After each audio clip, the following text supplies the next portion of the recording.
Are you looking to stay connected with the boys over on Beyond the Unknown? Well, check out Nicotina.net. There you can join the community under Beyond the Unknown and be able to interact with both Daniel and myself and get access to exclusive content only available on the community at www.nicotina.net. Join the community and be a part of the Beyond the Unknown team today. What's up, guys? Welcome back to Beyond the Unknown. I'm your host, Andre, and today we have a guest by the name of Amanda Stowers.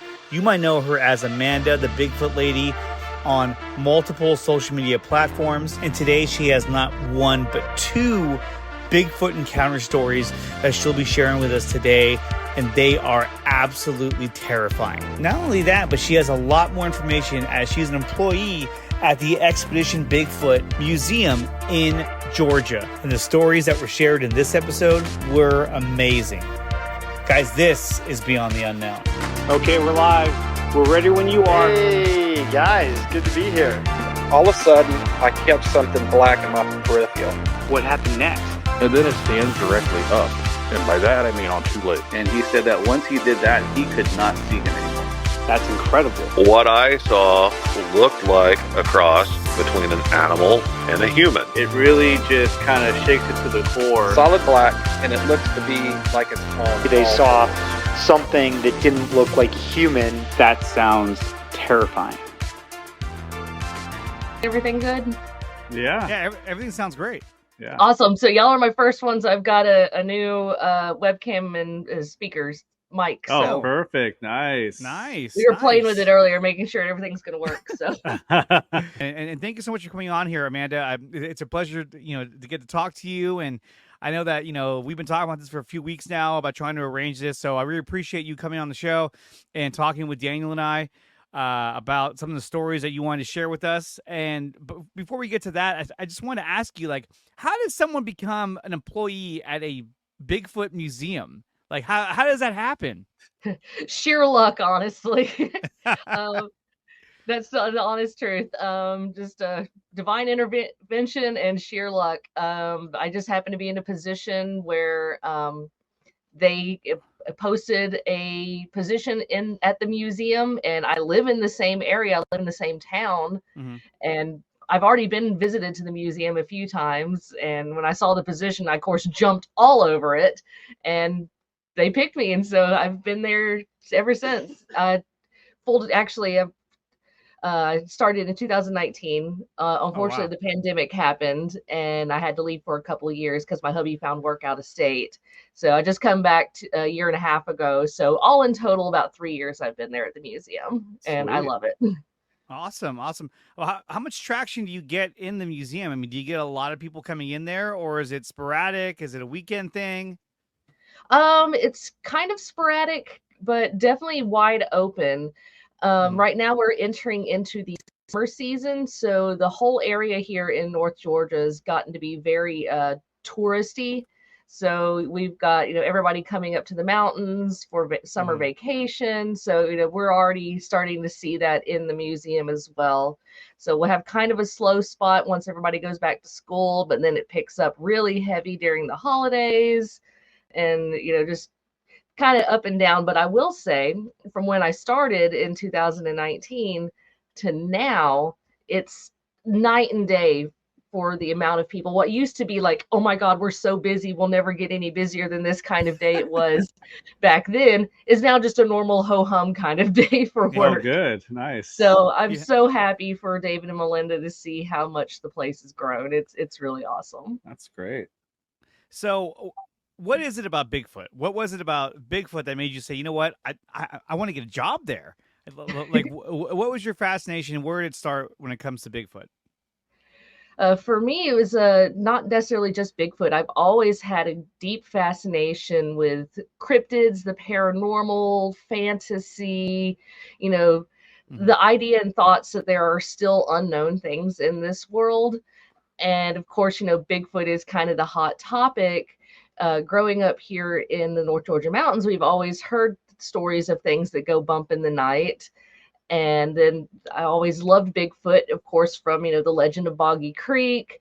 I ended up having some personal experiences, which we can discuss, in my teenage years. And the fact, like I said, they opened up a Bigfoot museum in our area. I just, of course, jumped all over it. And I've always I don't know why, I've just always had a fascination with it. There's just this, I don't know what's the word that I'm looking for. Like I said, just this thought that, there is still things out there that are unknown, that are unexplained. It gives kind of a sense of wonder. It kind of, dulls down the reality of ho-hum of it that we get every day. There is something still to look forward to out there every day.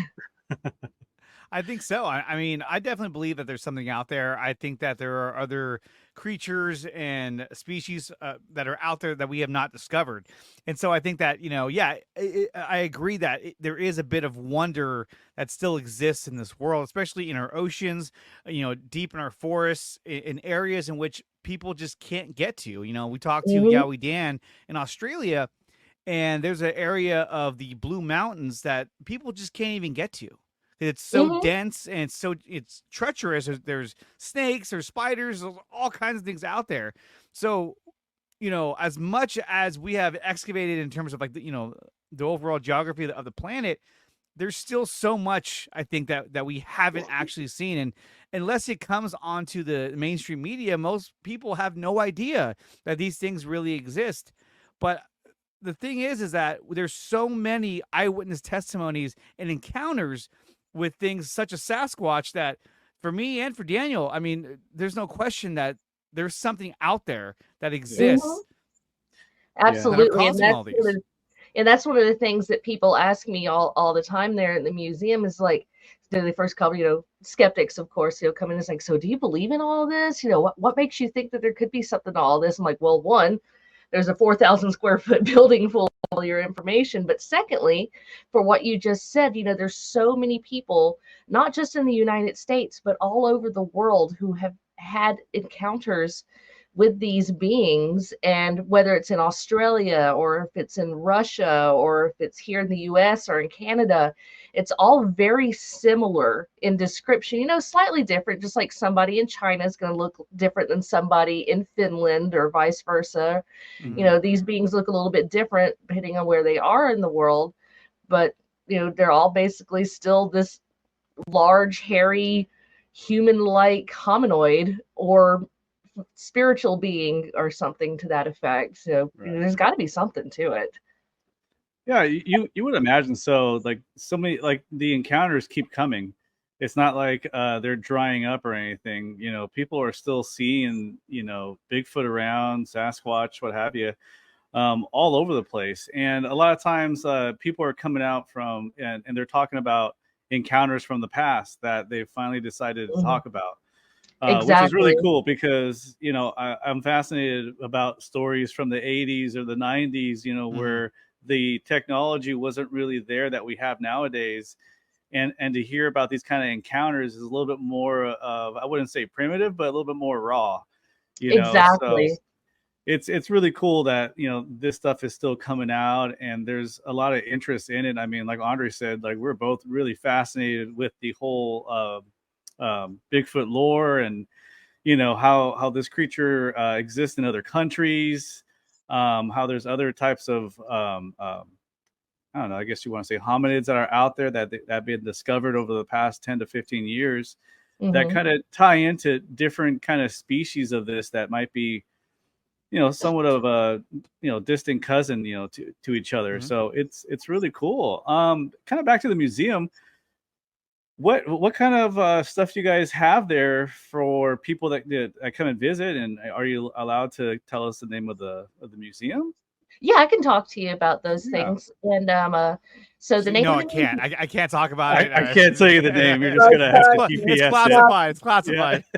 No, don't worry. There are some things that are classified, and some things that I, of course, can't divulge. But working there day to day, I can divulge quite a bit and share things. I've experienced some of my personal day-to-day stuff, and I just brag all the time on David McCara, who is the owner of the museum.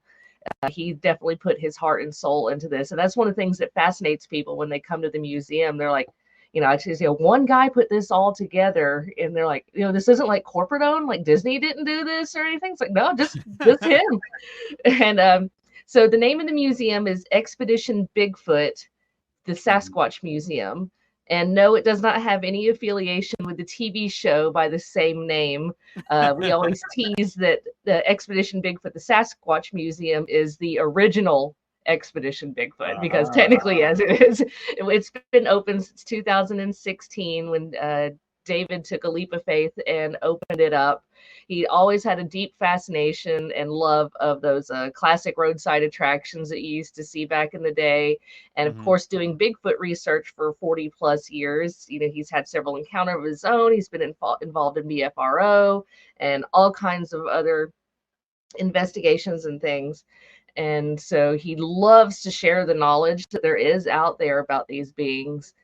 And so he wanted to open up like a traveling museum, but it didn't work out. And so he came across this empty building that just literally happens to be on the side of the main highway right here in the fur fair of North Georgia. He jumped all over it, and now it's been open since 2016. So that's 8 years now. And like I said, it's outgrown the building there. It's really awesome. I don't think you could fit anything more in there, but he does surprise me. I'll come in every now and then. I'm like, was that map always there? Or was that newspaper article always there? Or did that just get added? I'm like, no, I think that's new. Yeah, that's great. But that's it's great. really, really cool. It gives you kind of, we tease your Bigfoot 101 without like giving the full detail. It gives you like, some tidbits of some of the Native American lore to let people know that, hey, this isn't just a recent phenomenon. This has been a phenomenon for a very, very long time. And then it talks, of course, about the footprint cast, some of the Yeti expeditions, some of the other local stuff, like here in the Southeast, in Florida and South Georgia, they have the swamp ape or the skunk ape. So he has a cool exhibit on that. Of course, the eyewitness testimonies, sightings maps. And then, of course, you got a giant Bigfoot replica inside, which is, fun fact, is actually built by a police officer who saw him. Ooh, and then you got, of course, audio stations where you get to listen to their language, the Sierra sound recordings. So that's one of my personal favorites. And that's one of the big ones that blew up on my TikTok for some reason. Those are the coolest recordings, though. I mean, I love the vocalization. They're amazing. It is crazy. Yeah, Ron Moorhead's recording of the Sierra sounds. It's just like, it's almost it's too good to be true. You know what I mean? Like you're like this sounds so real. It has to be true. And then obviously, like, my mind wants it to be true. But I don't have any doubt that they're not real. I mean, I think those are real recordings. And the fact that they tried to talk back to them, which I thought was like, holy crap, what are you doing? Right. But they're so fascinating. And, when you look at the different types of Sasquatch that have been existing throughout the world. I mean, we talk about the urine in China, or the Uren. Anyway, you know what I mean. The Yeti I can't pronounce anything good either. Yeah. I'm talking about piss. No, but the Uren. You ran, whatever it's called. I'm just messing with you. Go ahead. Anyway, there's one in China. There's the Yeti. It's in the Himalayas. Obviously, there's the Yowie that is in Australia. And there's countless different names for this species that has been seen throughout the world. And I think really, if you ask me, what we're looking at is just a bipedal type of species that is a branch off of what we are. And I think that they are a species that has been able to exist much longer than a lot of the other species that have died off. And I think that they live in small numbers throughout the world, but overall they're related. And, we know that this is the kind of relation based on the fact that they have the same kind of structures. They make the same type of tree structures, maybe big or small. They have similar characteristics in how they act and the things that they do, or even like the, what do you call it? The bush type of encampments that they make. And they're the nests. the nests, and they're seen everywhere. They're seen all over the world. They're finding these things, and so like these things are actually they're doing things that other ones are doing in different parts of the world, and that's why I think that they are a species that just has not been found because they live in the deep parts of the world that humans just can't easily traverse or get to. Or maybe it could be a subset of a human type that maybe never caught on to what we would call the modern world, and they live what would be more like what we would describe in our terminology like a caveman, that why their structures could all be very similar from one, because that's how they take care of it, and they would live out their life in the forest. But me personally, I think there's a little bit more to it than that, but that's just me. I mean, it is interesting. Yeah, it is interesting that all the people we talk to, that have actually seen a Bigfoot, or the ones I've heard as well, is that they look human. There's a lot of human characteristics in the face that really makes you second guess like what am I actually looking at. You've heard people say that it looks Native American. I've heard people say that it looks like someone from like Saudi Arabia, or like Arabic. I mean, it's really different kind of depending on who you hear it from. But the idea that there's something out there that is very similar face structure wise to humans is really interesting. And I think that really should, and I don't know why it doesn't, but it should really make a big effort to find out, let's get one on camera. I mean, you don't want to see one shot, but you want to see one like up close and just kind of like find out what this actually does. We hear a lot of the characteristics that they have, potential tree knocking, throwing pebbles, and they can be very intimidating as well. So it's such a crazy topic to talk about because of how closely it's related to us humans. Yeah, and then also in the same respect, like you said, you want people like not necessarily to go out and shoot one to prove that there's one there. I don't necessarily agree with that, because I personally feel that would be murder. But there at the same time, it makes you wonder, why isn't there all these people going out there with cameras, and not necessarily citizens, I should say, but government entities or zoological scientific professional studies. Yes. People who have like big PhDs on there, why they are out in these like big groups trying to find them, although some of them are, but in a much smaller scale, on more of like a personal endeavors kind of scale. I should say. It's also so it definitely makes you wonder why they're not. There's got to be a reason to there, or like you said, something that we're not being allowed to know about. Well, it's kind of like that misinformation, where it's like, let's create this to be more of a taboo and more of just like a, just a story, so that no one really takes it seriously. Because, I mean, how would that feel if it was announced that there's another species of a upright bipedal Bigfoot running around in the Pacific Northwest, running around in Georgia and Texas and Mississippi and New Orleans, and it's been seen all over the country. Yeah, and it would make a political and logistical nightmare, because, think about it, you would have this new undisclosed endangered species. So then you would have to have, in what's the word I'm looking for, protected land for these beings to live on. Like, you have different areas where other endangered species, you can't mess with them in any kind of way. And then you have to look at it, it's like, well, is it human? Where is it going to start paying its taxes or not? Yeah, right. I don't say that jokingly, but that's the best way I can get it into words. They're going to start taxing it.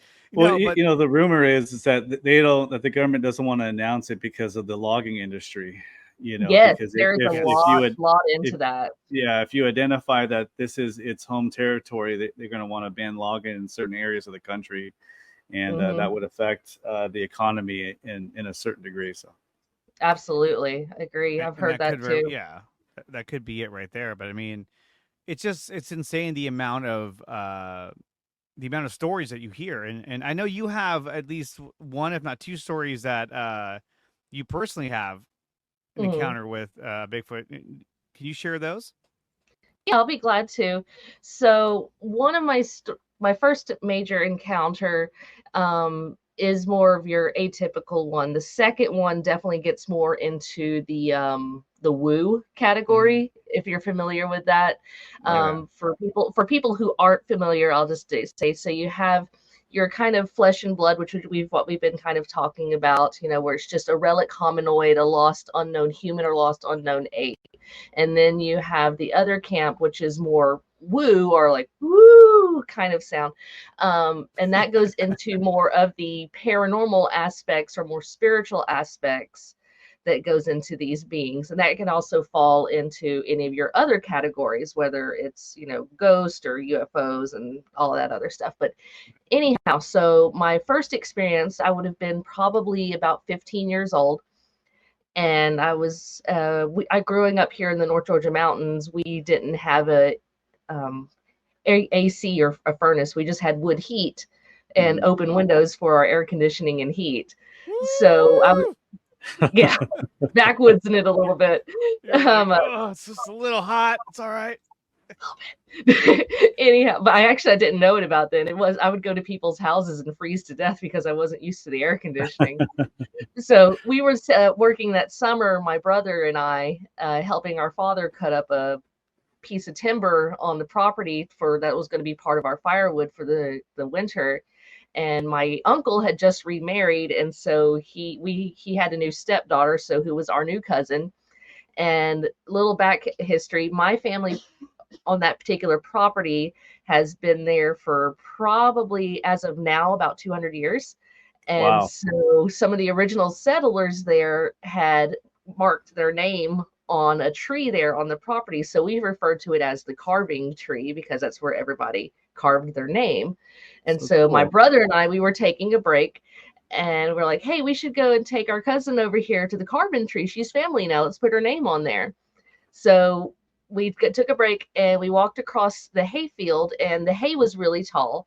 And I mentioned that for a reason coming up. And so we got to the tree line beside the creek where this tree was. And here in Southern Appalachia and throughout a lot of the Appalachian Mountains, although we're not very rocky like the Rocky Mountains, we do have a lot of large boulders that'll stick out of the sides of the mountains and stuff from the old glacial formations and just from where the mountains have deteriorated over millions of years. But anyway, this particular tree is super cool because it was this massive, massive tree that was growing up beside one of those rock outcrops. So it had a large area that was underneath this rock that grew up beside this tree that you could make a nest, you could camp under. It was really massive. And you could, where everybody carved their name was where you actually walked up on top of the rock to carve your name. And so I paint the picture because I was actually standing up on top of that rock at the moment. And I think I'd found my name and I was redigging it back in or something. And my brother and our cousin was down below me. So I had my back to the woods and they were down below me next to the creek into the hayfield. And all of a sudden my brother's like, hey, we got to go. And he starts walking. He's like, no, we'll go in a second. No, we got to go right now. Are you looking to jumpstart your small business? Then check out PowerBrandSystems. They offer one platform that centralizes all of your social media interactions and pulls together all your reviews from either Facebook or Google. They even have plans in which they will handle all of your social media interactions to help boost your small business into the future. Guys, if you're looking to propel your small business, please check out PowerBrandSystems. Use the referral code in the description below when making your first purchase of PowerBrandSystems. And on top of that, use promo code 300POWER to save up to $300 on your first purchase of PowerBrandSystems. Propel your small business today. And he actually takes off running. And I'm like, oh, snap. And like I said, all this happens within a few seconds.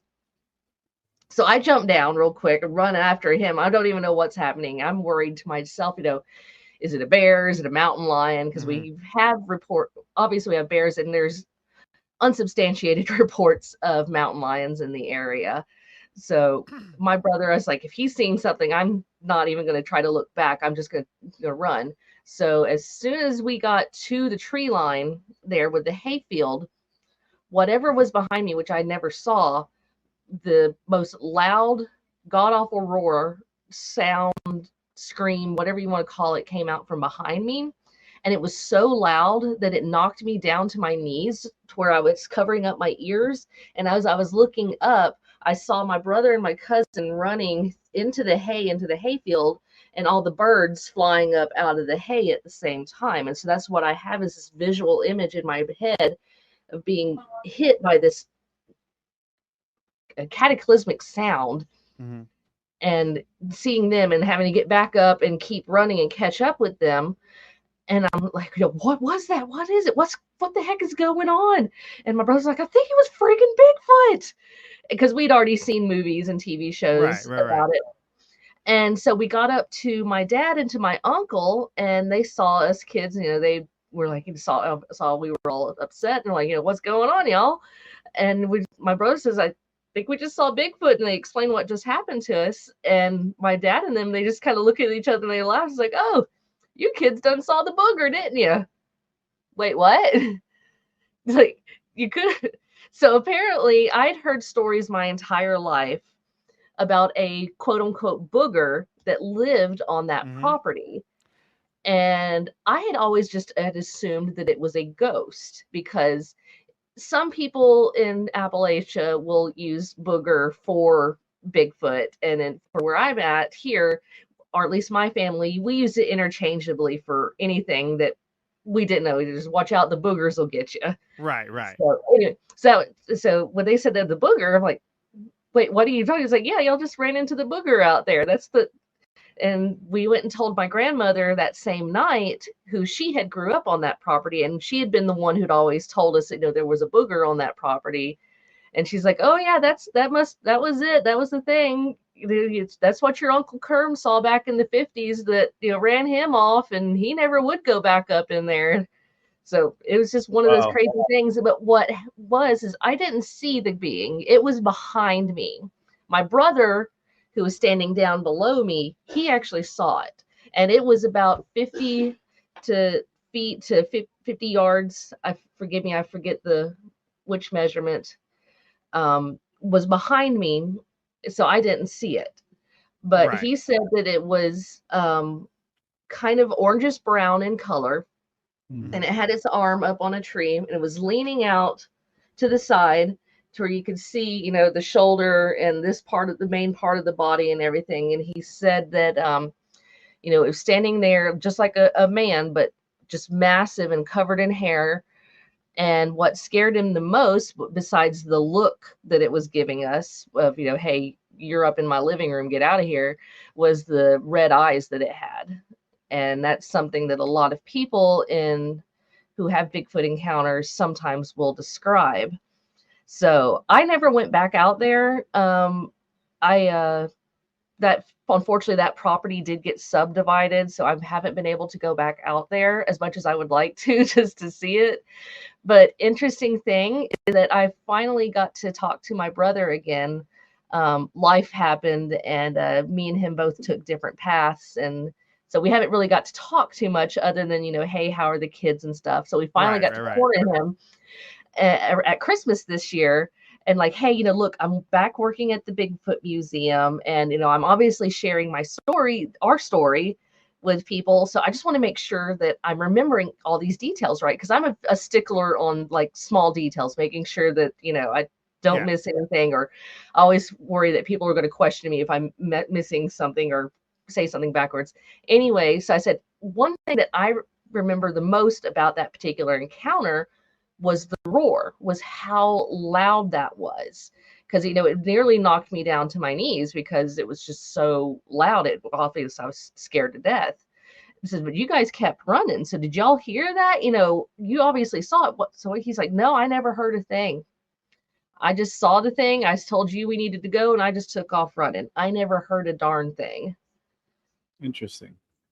So again, that is a little bit more on the woo side, but you do hear from a lot of other Bigfoot reporters and researchers about what they refer to as being zapped. So having relived this encounter with my over and over again with sharing it with different people, I finally come to terms that maybe that was what had happened to me, is that this thing shot off a thing of infrasound at me, since I was the last one in the row there running off. So I was the one that got hit by it. So that's one of the things I attribute to that's probably most likely what happened. I don't ever want it to happen again, because I have been to many different like rock shows. My husband's a big metalhead, so we've been to lots of metal concerts. And it's just that all-encompassing speakers, they're hitting you in the chest. That's how loud that was. And it was just, it was something. One of the things too is that it sounds like it could also be a case where your brother was running and was so freaked out that like he really didn't hear anything, because of the fact that he may even been talking during that time, like run, and just doesn't really remember it. But the fact that it was loud enough to make you go down on your knees and kind of cover your ears, I think to me that really happened. I think they really did make an audible sound. And you fully experienced that, and you said you felt it like in your chest and your body, like it's like reverberation just came from behind me and just took me over like that. I'm such a visual person, so I'm really glad there's camera. Wow. It's hard to describe it sometimes without the visual of it. And the detail about nearly knocked red eyes. Yes.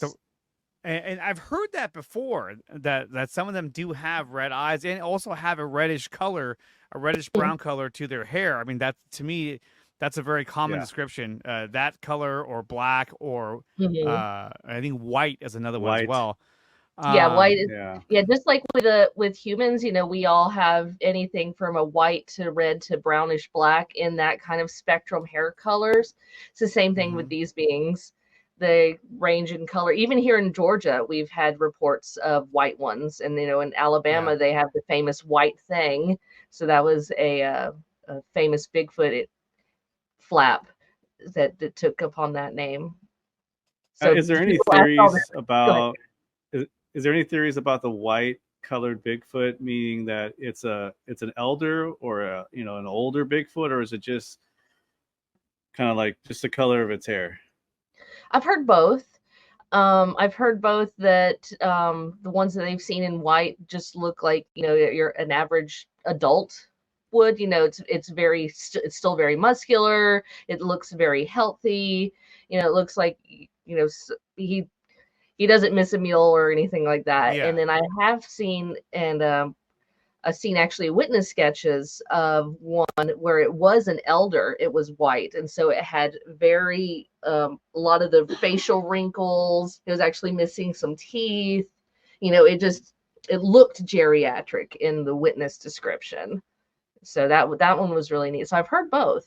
So I'm not sure if it could be just like a family trait, or if it is a natural thing. It could, like I said, it could be both, because I also have seen, and not me seen, but I've seen, witness sketches and things of them having different facial hair types. Like, some of them will have a little white goatee. Actually, take that back. The Raven in the museum, he has a little white goatee, and I've seen witness descriptions of them having full, face coverings of hair, and then some, it's just like a small mustache, or it's like almost Amish-like, where it doesn't cover up the face; it just comes off of the neck and then down. So it's pretty interesting. And that could be similar to, what we see in human beings. I mean, sometimes people grow like a full beard that starts here and goes all the way down. And some people just have a beard that's more on their neck, and then they don't have a lot of facial hair. So I think when it comes to the Sasquatch, I think based on their genetics, I think it just depends on which, what gets expressed in their development, and then basically that's how it is. They have a full face, full face with hair. They have very little hair on the face. I think it depends. Each one is a little bit different, and I think that's what makes them really unique, and that's what makes us unique. And I think that one of the things that human beings will do is, obviously based on our appearances, obviously that affects how we attract a mate, that affects our success in life. So with them, it might have a similar attribute in terms of their success in attracting another Bigfoot, or, their dominance, within their own, group or clan, or however you want to put it. But I think that even though you may get a difference in their face in terms of their hair, you get the similarities just with the size alone. That they're big, they're broad, they're tall. I've even heard rumors that or stories, I should say, that the females might actually be bigger than the males just because of what they have to do. So it's incredible to think about the differences that each one of them has with one another. Right. Yeah, really crazy. What time of the day did you have that encounter? It would have been midday, late afternoonish. I know that it would have been. It wasn't dark. It was we still had plenty of sunlight. I remember that because it was a bright day. Yeah. How did that affect you after the encounter? Did it affect you where you didn't want to go out anymore, or did it have the reverse where like, I'm going to go out, I don't care what happens anymore? I mean, like, a little of both. I was a little spooked for a little while, but growing up here in the woods, you kind of had no choice but to be outside, because we did have encounters with mountain lions coming around our house. The bears. It's just part of life in the woods. So you just kind of had to. I had to kind of just push it back and just let it go along with all the other weird and crazy things that I've experienced in my life, because I've had several other paranormal type stuff. I don't know if I'm just a conduit or what. So like I said, I just honestly just kind of filed it back and didn't really think about it too much. Me and my siblings talked about it for a while, but then once we graduated and moved on with life, it never really became a thing until later on in life. I'm watching YouTube videos about Bigfoot. I find it fun and interesting, and met a friend and we start talking about cryptids, and I was like, oh yeah, by the way, I may or may not have seen or heard one. Like, wait, what? So yeah, kind of comes back up in life later. It's so crazy. I mean, even for your brother to say that he actually saw it, hanging from the tree with reddish eyes and the color of its hair. I don't think a bear would be hanging off a branch looking at you guys. I mean, maybe to balance itself, but I mean, you would be able to know if that was a bear or if it was trying to balance itself on a tree. You could, if there's anybody who knows if it was a bear, it'd have been my brother. He'd already been bear hunting plenty of times, even at 12 years old. Yeah. And it had a mannish but ape type face. It didn't have a muzzle like a bear would have, or even like a dog man that people would describe like with a canine type face. It was very apish or mannish in description. Wow. The facial appearance, I think, is also something that it's just, we talked to Mike Bluler, who had an incredible encounter with a Bigfoot. And one of the things that he said was that, he had it where he was pointing his rifle directly at his face. And one of the things that he mentioned was that he could not pull the trigger because this thing looked too human. It looked like a living, thinking being, a person, and he felt like if I pull this trigger, I am killing somebody. I don't know what this thing is, but it's a person to some degree. And so he had a picture. I don't even know if I have it on here still, but he had an AI recreation of it, and it looked very, very human. It had very, very human characteristics. And I think that if there are hunters out there that encounter this thing, they feel the same thing. They see its face, and it makes you second guess, like, is that a person, or is that an animal? And I think that little bit of hesitation, makes them not shoot at it, because they're like, what if that is a person? I don't want to go to jail. Exactly. And people have mentioned that all the time. A lot of the skeptics will be like, oh, why didn't they just shoot him? Or it's like, because for that exact reason, interesting, small, interesting synchronicity inside of the museum. One of the witnesses they encounters that they share is the one from Mike Woolley, which is in 1981 in Louisiana. And he described almost word for word what you just said. Even though unfortunately his encounter was a very aggressive encounter, he said the same thing. And as soon as he put it into his sights and he saw it, he said, it looked just like a man, except not. And he said, he saw the eyes. It was, what's the word I'm looking for? There was a more or less not a soul there almost. Right. He said it was just I just couldn't pull the trigger because something just wasn't right. I couldn't do it. It didn't feel right. But he still ended up having to run for his life, bless his heart. And he's unfortunately passed on. But it's same thing. The gentleman that you just described, sorry, I haven't actually listened to that interview yet. Was probably recently, or I would say recently, as in like the last 15 years or more. It was actually the last 4 years, I want to say. Oh, 4 years ago, yeah. Yeah. I was taking a shot in the dark there. Yeah, no, it's actually a really, it's an incredible encounter. If you check it out, it's I think it was two episodes ago that we had. Episode 5 of season 2. Episode 5, yeah. It was awesome. it was an incredible encounter. It really just kind of shakes it to the core of your belief in Bigfoot and what a Bigfoot can do. It's almost like a little bit of everything that you can think about besides the woo. More of like the flesh and blood aspect of what the Bigfoot is, and it's an incredible encounter. And Mike does a great job, explaining his encounter. It really puts it into your mind on what he was looking at. So it's incredible. Even hearing your story, I mean, that would freak me out big time. Hearing something that only you can hear, perhaps because your brother says he doesn't remember that, and exactly. Yeah, he says, I have no remembering of hearing anything. I just remember running for my life. Yeah, and there's theories out there that they can mind speak, and do other things like that. And I've had experiences where only I hear something, not necessarily in regards to Bigfoot, but just I only hear it, and I swear it's right next to me, and someone's talking something to my head, and there's no one there, and no one else hears it. So so there's obviously something about that, I really can't put my finger on it, but, I believe that there is something involved with these kind of creatures and some of the things that they can do, not necessarily on the woo side of things, but more of like on the natural side, on what they can naturally do that we're just not used to. And exactly.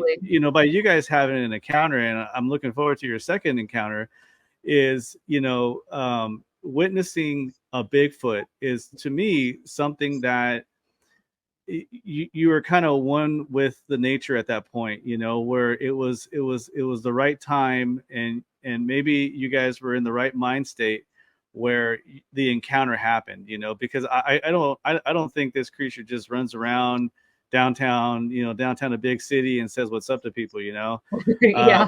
These are only encounters that happen, out in the woods, somewhere that there's no one there, people that live out there that are used to like the sounds of the forest, the sounds of nature, that I think a lot of those natural experiences and sounds that you might be used to, other folks are not. And there's a piece of that I think we've lost as humans, is that ability to kind of focus more on what's really out there, not necessarily what's on our phone. Oh, 100% agree with you. Actually, we get that quite often here lately at the museum, with a lot of the people coming up here and staying for vacations and rental cabins and things. They'll actually bring in recordings, like, hey, we heard this on the porch last night, we're not sure what it is, and I'll listen to it, or David will listen to it. It might just be a bobcat or a fox, or even just a squirrel. They make some crazy noises too, but Mhm. The people aren't as in tune with some of these natural noises anymore as what they would have been even as short as 50 to 70 years ago. Yep.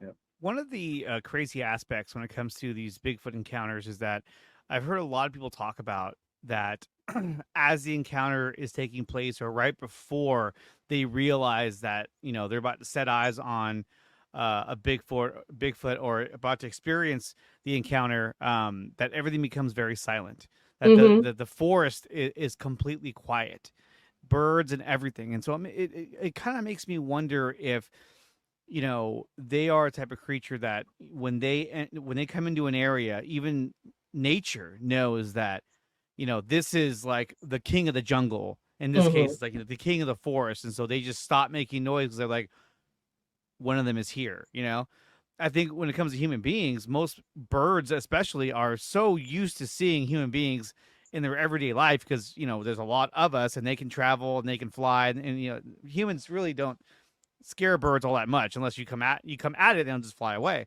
Right. But I think that when these guys come around, that they sense them. And I think similar to how a dog or an animal can sense fear in a person, if you have an encounter with an animal and you start to freak out, they can sense that fear, they can sense that tension in your body. And I think that they can sense that kind of feeling in a Bigfoot if he comes into the area and he's not happy or he's curious or he's wondering what are they doing here.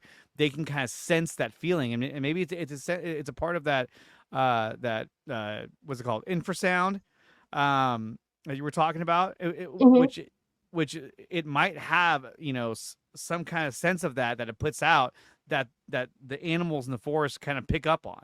Everybody quiet, nobody move, Yeah. and The boss is here, like Yeah. basically, yeah. Interesting thing. I was actually watching earlier today a video of these people who rescue deer, and it was a mom and a young fawn.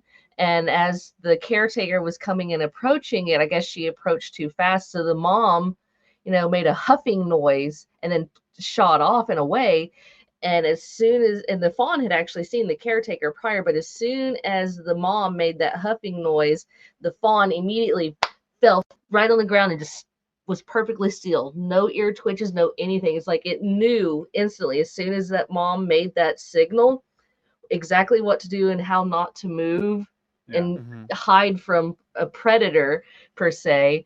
And so I 100% would agree with what you just said there, Andre. Yeah, I think whenever they do show up, sometimes depending on their what kind of presence they're putting out there, nature knows to bow in reverence, more or less. Like you said, the king is here.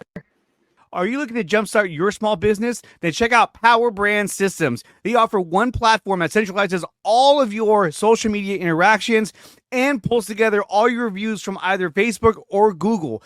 They even have plans in which they will handle all of your social media interactions to help boost your small business into the future. Guys, if you're looking to propel your small business, please check out PowerBrandSystems. Use the referral code in the description below when making your first purchase of PowerBrandSystems. And on top of that, use promo code 300POWER to save up to $300 on your first purchase of PowerBrandSystems. Propel your small business today. It's interesting because it's almost like the opposite of what you see like in Africa, where like if there's a lion cruising through and there's monkeys will let out a sound as the alarm. Like the baboons, they'll let out sounds and to warn the others. Yeah, to warn the others, and they do that even, I believe, with bears and mountain lions. So they'll let out sounds, like the birds will let out sounds like, oh, there's one around, and so everyone knows, oh, take off, and the hunt is spoiled. So it is pretty crazy how things just go quiet. It's kind of creepy. Yeah, very creepy.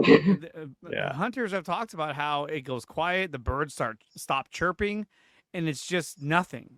Yeah. And I don't know that's a case of they're hyper focusing on listening for a certain sound, or they're hyper focused on just the presence of of a Bigfoot. but I find it fascinating that like you hear that in a lot of different encounters, that everything gets quiet. And obviously they talk about the smell, that they stink really bad, they smell really bad. And last week we had a chance to talk with Darcy Weir. He's a director and producer of multiple documentaries. He's done Bigfoot documentaries. He's done alien UFO documentaries. And one of the things he talked about was, we were talking about a case that happened in Virginia, Brazil, where these extraterrestrials, put off the smell, the sulfuric smell. And everybody said, oh, it smelled so bad. They smelled so bad. And it makes me wonder if when it comes to Bigfoot, if they put out a smell when humans are around as a way of saying to ward off any kind of threat or, predators for that matter. Dogs have anal glands that they don't even use anymore, but they still have them. And because, back when dogs were wild, they could release those anal glands, which is a horrible smell. And that would help, keep predators away from them, because similar to a skunk, or they can put out a smell and you go, God, what is that smell? Let's get out of here. Or if you're a predator, you're like, oh, I don't even want to touch you. Let's get out of here. So maybe in fact that these Bigfoot, these Sasquatches are able to put out some kind of smell, some pheromone that makes everyone go, oh, let's get out of here. What is that smell? And then immediately it takes over the situation. Yeah. However, I would say if I lived in the woods all my life, I'd be a stinky dude. Oh yeah. Yeah, with no soap. Obviously, no shampoo, boy. You don't want to be. Yeah, I use that analogy with the children all the time when I was like, and then down in Florida they call it the skunk ape. You want to know why? Because if you were big and hairy and you lived in the swamp all day long, you'd smell pretty bad too, right? High humidity, like oh boy, you can't help it, man. He's like, man, no one's helped me out with this, It's like, yeah, have you ever been outside in the summer in the South? Yeah. It's not fun. Exactly. He's like, there's no showers. There's no Axe. The swamp. Yeah. Oh, God.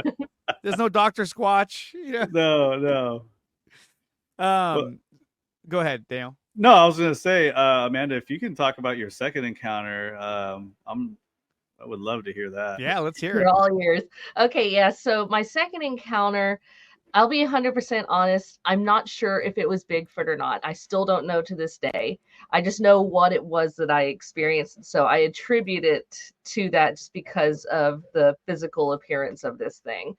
So I was at my parents' house probably around the same time as the Bigfoot encounter that I just talked to y'all about. During that, I don't know if it was a blessing or a curse, but around that time of my life, I was experiencing quite a lot of paranormal activity in my life. So I lose track of time as to exactly what it was. But anyhow, I was at my parents' house, and not only was I, but my brothers and I and the neighbor kids were all playing in our driveway. We had a rather long driveway. And at the end of the driveway, where we actually stood and waited for the bus during the week, we had like a little play area there where we would prop up our bikes and hang out in the woods, and the boys would do what boys do in the woods and build things and dig holes and stuff. But I knew this was in the fall because I remember very vividly that the leaves had freshly fell on the ground, so everything was extra crunchy with the leaves. Mm-hmm. And again, my brothers had jumped down onto the driveway and was getting onto their bikes. And I hear a very, very loud crunching noise coming up from behind me. Like something was running up really fast, coming up real fast. And as I turn around, I look, and there's this being laying on the ground facing me directly. I mean, and it's really close. It had to have been maybe, 10 feet from me. And it was laying down with its head down, arms outstretched. But was the spookiest thing about it was that it had its mouth open. So I've always just kind of called this thing the bearskin rug creature, because that's what it reminded me of, is how it was laying there flat on the ground with its mouth open and arms stretched. But what was the most bizarre thing, looking back on it, is that I could only see from the hips forward. So from the hips back, where its legs and buttocks or area, what its back end would have been, I couldn't see. It was perfectly blended in with the leaves. Like it was half visible, half not. And it didn't make any sound that I could remember hearing. It was just more of a, oh my God, what is that? And I hear my brothers go, Amanda. And I look back at them and I look back over where this thing was. It's gone. It's not there. Just that quick. Just that quick. Wow, and that could have been the case too, where it was running up on you. It tried to lay down, which we've heard before. Yeah. That's Yes. a tactic they use, is laying down and blending in with the environment. Mhm. And it could be a case where it was going to do that. You turned around, it made eye contact with you, and so it showed. It opened its mouth and showed its teeth as essentially it's kind of like kind of like you had caught it in mid movement. Yeah, or like it was in the process, and as it was coming out, it just froze in that exact position, just as it was coming down. Because either way, you would stop and go. Stories about these things, like I said, when they're walking or when they freeze, and they don't move, and they're in these weird positions. So that is a possibility. I actually haven't thought of that before. It probably froze because you made eye contact with it, and then the moment you looked away, it probably buried its face into the ground, and then it was completely camouflaged. So when you look back, you're like, "Oh, it's gone," because you couldn't even see its legs. So by the time you look away and look back, it's already blended in with the leaves. And I bet if you'd have went over there and started feeling around, he probably would have been there like, "Hey." But I mean, I'm glad you didn't, though. That would have been scary as hell. Yeah, let's not do that. Yeah, that would have been a good idea. Well, we had a story from Matt Knapp, the host of Bigfoot Crossroads, where he was walking down a path and he kept hearing a noise next to this log that was running along the pathway. And then when he went around to the other side, he saw a patch of dead grass but nothing else there.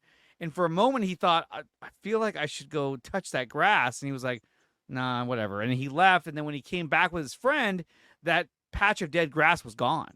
Oh, and wow. So he believes that it was laying there up against the log, camouflaging itself. And when he came back, when he left, it took off. And so by the time he came back, it was gone. That is cool. Yeah, I'm definitely going to have to look his up and listen to that. That's amazing. Yeah, and terrifying at the same time. Yeah. What was the other story you had, Daniel? I think it was Daryl Wilson, right? Yeah, Daryl Wilson up in Alaska. Him and his son were fishing on a boat. I don't know what river it was on, but his son saw the Bigfoot up on the hillside, and they took a closer look at it, and he saw that the Bigfoot put its hands up and laid into the grass, and when it did that, it literally just disappeared. And he could not see it anymore. It wasn't until a few minutes later when it actually stood up, and then it walked back up the hill where they can see it, from the back of it. Did you get a chance to see any like facial besides the mouth? Did you see anything else with the face or anything like that? The only thing I really remember, and I've tried to dig it up and draw it and things like that, I don't really remember a nose, like a prominent nose or anything. So I don't know if because the mouth was so open, I don't remember seeing like nostrils or anything.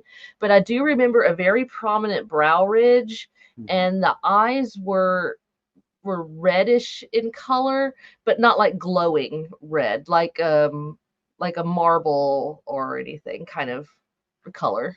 So it was like black and red, if you could make that out at the same time. It was really weird. Yeah. I don't remember like pupils or anything, just like really dark beady eyes under those big brow ridges. And that makes sense, because a lot of the encounters that you hear about the Bigfoot having like black eyes, very dark colored eyes where you can't see pupils, you can't see any white in their eyes. Like a shark. A shark, where it's just really dark.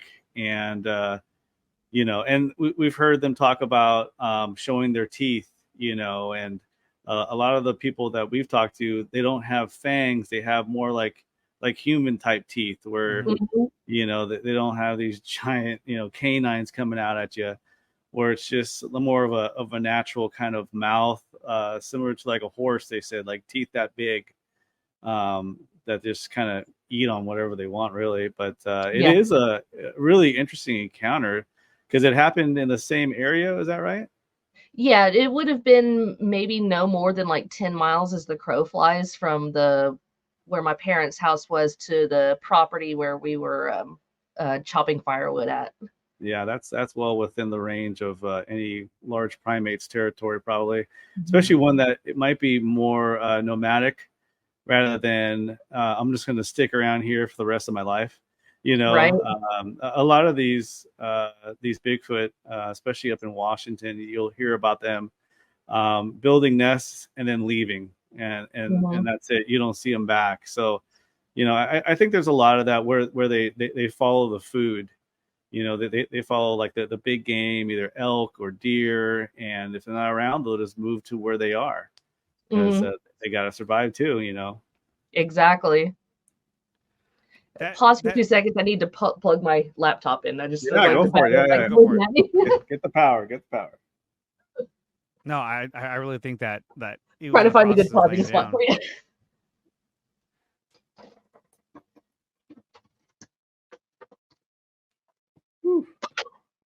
Boy, it's hot in this garage. I'll tell you that. I have my air conditioner on I got a fan going, but still, it's like, oh my god! I have air conditioner and then a fan right here that blows right on me. I had the AC off earlier, and then at one point it started to get humid in here. I was like, all right, I got. It's warm here too, so don't feel bad. Yeah, I mean, I'm in we're both of us are in Northern California, where it's not nearly as humid as it is in Georgia. I'll tell you that. So we're definitely lucky. To deal with the high humidity. Yeah. That can just. I have a buddy of mine who lives in Texas, in Houston, Texas, and it's super humid down there because he's closer to the Gulf of Mexico, and he was like, "Oh man, it's just brutal." And it makes you wonder too, like when we talk about like the Yowie, right? That was in Australia, and a lot of times the description of the Yowie is it's skinnier, kind of lankier, but still has that broad shoulder look. But some of them have this kind of like lankier look, and makes you wonder if their environment kind of dictates that over time. That like instead of being this big, bulky, like huge guy, like you see in the Pacific Northwest and Colorado, that sometimes their environment will change their look to give them a look and feel that is more natural to their native environment. But in both these stories, which I think are both completely just fascinating encounters, is that for one, your brother saw it, saw the eyes, saw it hanging from a branch that typically I don't see bears do. And so, and I say bear because that's the first thing anyone ever says is, oh, it was probably a bear. Yeah. Always. Yeah. And, Sorry. What? I was going to say, you brought up an interesting thing there about, the different physical descriptions depending on where they are, because actually talking about bears. So down here we have black bears, which are quite small in comparison to grizzly bears up in the Rockies. And then they're even smaller than polar bears, which are up in the Arctic. And so it's very, very similar in description here. Like, even same thing with like deer. Deer are much smaller. The moose, they're much bigger the further north you go. So same descriptions with some of these beings here in the South. They're a lot leaner and a lot more lanky. And then, in the Pacific Northwest is there where you get more of like the Patty one from Patterson Gimlin, a lot more broad chest, a lot more barrel chested and taller. And then up in Alaska, we've had reports of some even as tall as 12 to 14 feet, just based off the footprint size alone. So same thing, definitely where I think the geographical location and environment plays a lot to do with the physicality of them as well. Yeah. And it's amazing, like you hear people that have witnessed it. And in Australia, Yowie Dan did a measurement on some footage that he had that we have on that podcast, where you see it walk away, and they went back up there and did some measurements on where it was, and they estimate that it was close to 12 feet tall, which is a giant. I mean, That that is is huge. a massive creature running around down there. And then, you know, even in Australia, they talk about, I'm going to say it wrong, but the dungaree. Is that right, Andre? The Junjidi. The Junjidi, yeah, the Junjidi, which is a smaller type of hominoid that that is running around that country as well throughout the Blue Mountains, and I think about 4 feet tall. yeah, about 4 feet tall. And you know, I think it was maybe 15, maybe 20 years ago, they found these hobbits on one of the islands in, I believe, in Indonesia. Was it, Andre? No, New Guinea.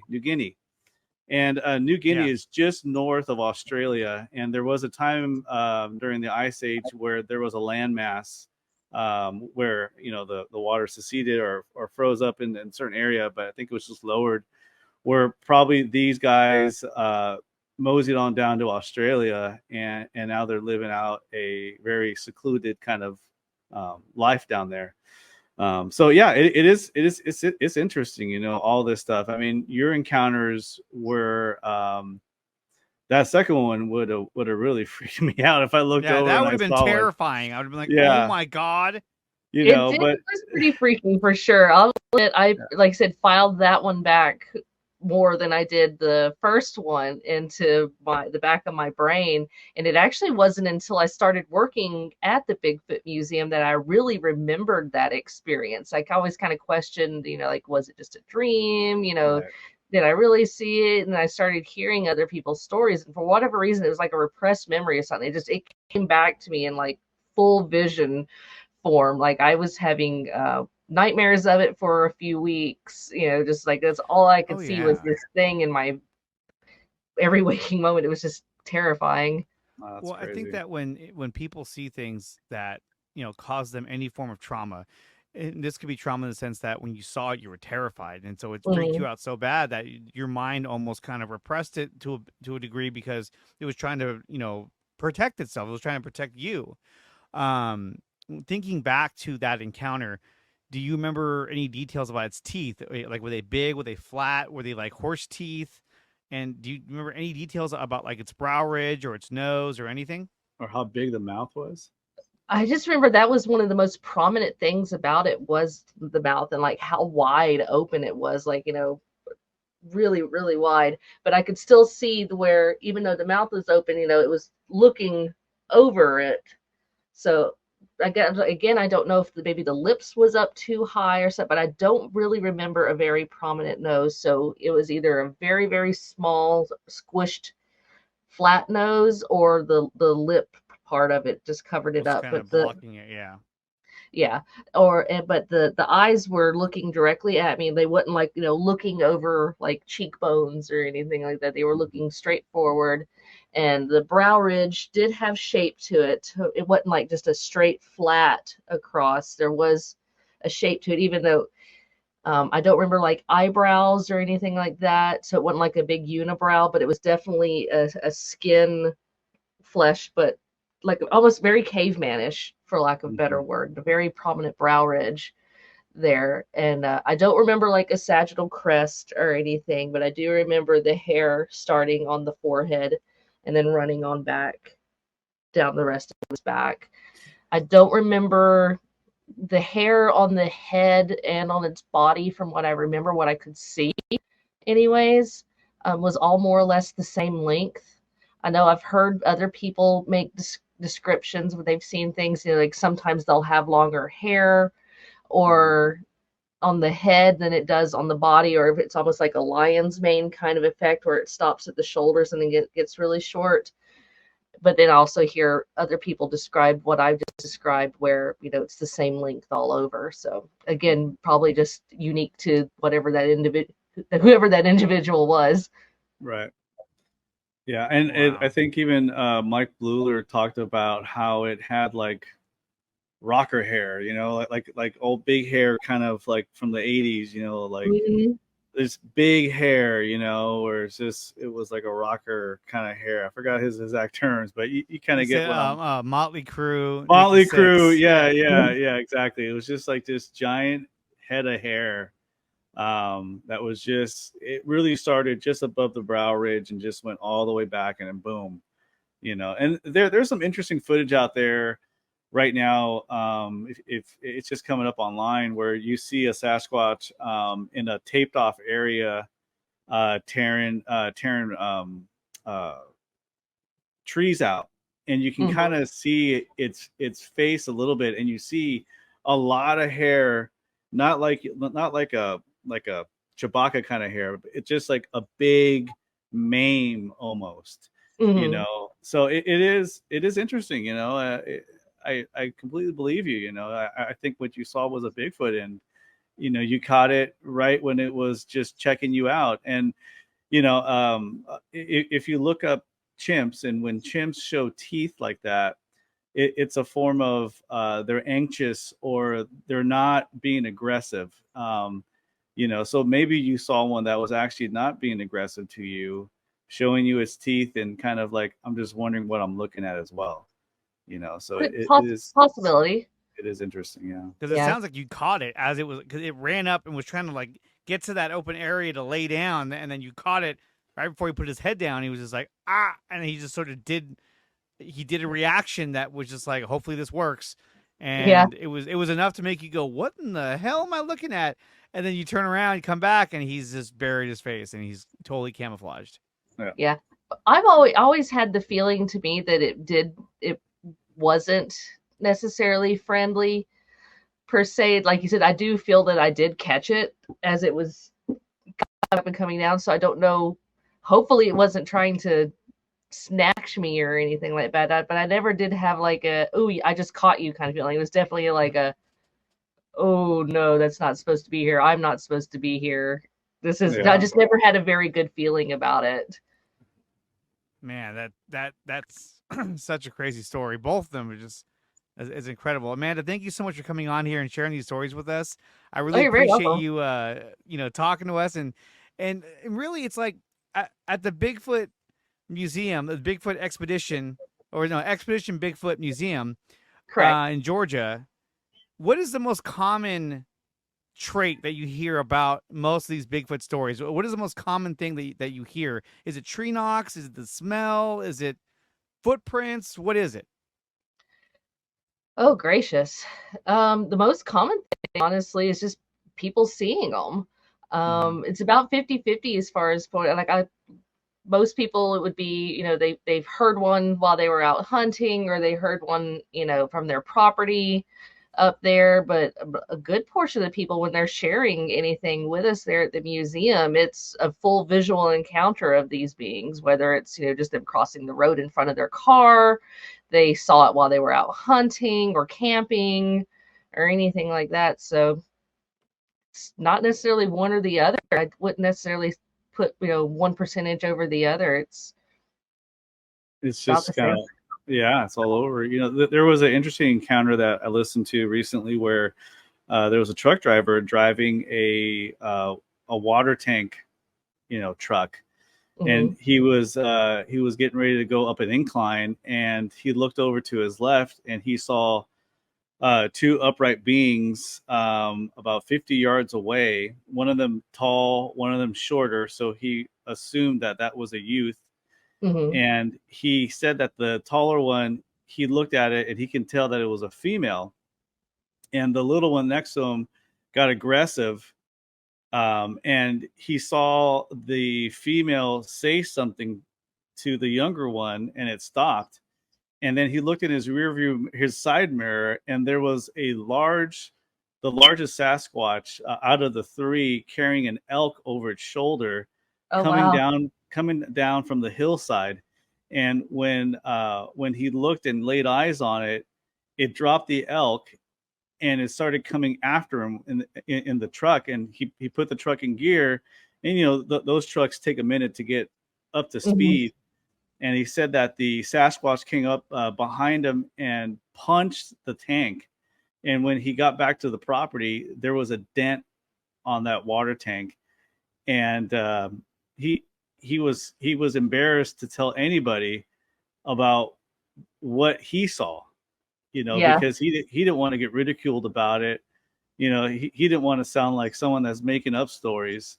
Oh yeah. So, That's one of the worst things about this is that people are always, so worried about ridicule, and then that people do even get ridiculed from this. Yeah. And our owner will talk about it quite often, back in the 60s and 70s, when the Patty film came out and they were having all these documentaries about these things, especially in the Florida, they were always talking about the skunk ape on the news. And then all of a sudden it just became really hush hush. Like, oh, you're just that crazy person who saw something. Oh, that's not what you saw. All of a sudden it became this very taboo thing, and people were very much ridiculed about it. Same thing with a lot of like UFO kind of stuff. Oh, you're the crazy person who saw UFOs. What were you smoking that night, or what were you drinking that night? And we get that quite often at the museum. Yeah. People will come in and they'll realize that, oh, this isn't a something here to make fun of it. It is a very serious place. They're presenting the information for what it is. And then people will come up to the counter afterwards and they'll look at me and go, so what do you think about all this? And I was like, well, I've had personal encounters of my own. I, hear so many stories all the time. I definitely think that, there's something to it. I'll, chat up conversation. And then they'll realize kind of like almost like they're kind of feeling me out. And then they're like, okay, well, I wasn't going to say anything, but here it comes. Here it comes. Or you might even catch, just some body language from somebody, as you're coming in, because it is an attraction. So as people are coming in to the museum, we kind of do like a road attraction kind of speech before you come in. Welcome to the museum. If you go into this room, you're going to see the skunk ape exhibit in the DNA lab, and if you go over here, you'll see their, the theater and that kind of thing. Excuse me. And so I'll be doing that with the people, and I just kind of catch the way that a body language thing that they'll do, or they'll he's like, oh, you have their language in here, huh? Like, yeah. They're like, and I just kind of watch what it goes like.